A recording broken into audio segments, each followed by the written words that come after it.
Jangan lupa untuk subscribe YouTube channel Metro TV News dan nyalakan notifikasinya. Di hari ke-8 pasca awan panas guguran Semeru, proses pencarian korban yang hilang terus dilakukan dengan mengerahkan sejumlah alat berat. Kita akan tanyakan langsung dengan reporter Sisilia Sinabariba untuk informasi terkini di lokasi. Selamat siang Sisilia. Sisilia, apakah yang masih menjadi kendala dalam proses pencarian korban hari ini?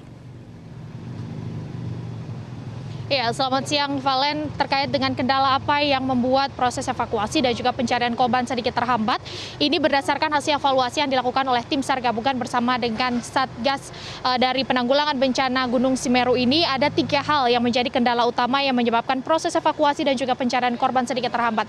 Yang pertama, dasar sungai yang kemudian tertimbun oleh material vulkanis ini masih cukup panas, sehingga ini perlu diwaspadai oleh tim SAR gabungan yang berada di lokasi.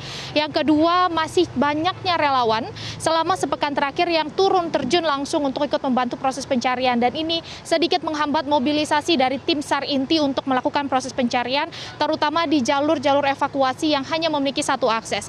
Yang ketiga, ini terkait dengan berita bohong ataupun hoax yang menyebar di masyarakat, terutama di pengungsi terkait dengan kondisi dari Gunung Semeru. Namun terkait dengan kendala salah satunya terkait dengan banyaknya relawan, untuk hari ini 8 hari pasca awan panas guguran Gunung Semeru sudah dilakukan perbaikan dan juga evaluasi sehingga seluruh jalur yang menuju ke proses ke tambang pasir yang ada di Dusun Curah Kobokan yang menjadi salah satu tempat utama pencarian sudah disterilisasi.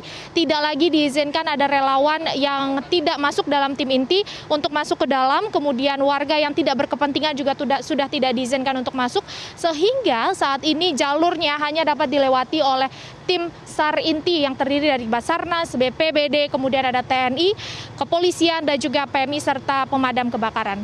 Sehingga setelah disterilisasi sudah dapat masuk 2 unit alat berat untuk membantu mempercepat pengerukan pencarian korban di tambang pasir di Dusun Curah Kobokan, karena di tambang pasir ini diperkirakan masih ada belasan penambang yang tertimbun pada saat terjadinya awan panas guguran Gunung Semeru pada Sabtu 4 Desember 2021. Hingga pukul 11 waktu Indonesia Barat ini kami belum mendapatkan laporan apakah sudah ada korban yang ditemukan. Namun berkaca pada proses evakuasi yang terjadi beberapa hari kemarin, ada 1 penambang yang ditemukan terjebak di dalam truk. Sementara kemarin hari Kamis ada pakaian ataupun sendal yang ditemukan yang diduga kuat milik penambang. Valen. Sisilia, kemudian bagaimana dengan pengungsi? Apakah warga saat ini masih bertahan di lokasi pengungsian atau mulai membenahi rumah mereka kembali? Ya, Valen, sejak 3 hari pasca erupsi sebenarnya warga sudah mulai berani untuk kembali ke rumah mereka, termasuk warga yang berada di Dusun Curah Kobokan. Namun terkait dengan jumlah pengungsi, total saat ini data yang kami terima ada 6.573 pengungsi yang masih bertahan di 126 posko pengungsian yang tersebar di hampir seluruh kecamatan yang ada di Kabupaten Lumajang. Sehingga mereka di sana diminta untuk bertahan terlebih dahulu. Namun memang masih ada beberapa warga yang masih nekat untuk kembali ke rumah mereka untuk mengambil beberapa barang berharga, termasuk warga yang berada di Dusun Curah Kobokan ini.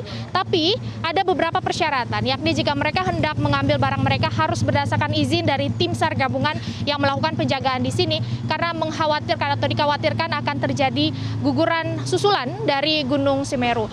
Data terbaru hingga pukul 10 pagi waktu Indonesia Barat, total yang meninggal dunia akibat awan panas guguran ini sebanyak 47 jiwa, 82-nya mengalami luka ringan, 20 luka berat, dan ada penambahan warga yang dalam pencarian atau yang masuk dalam pencarian sebanyak 23 orang. Untuk sementara demikian, Valen.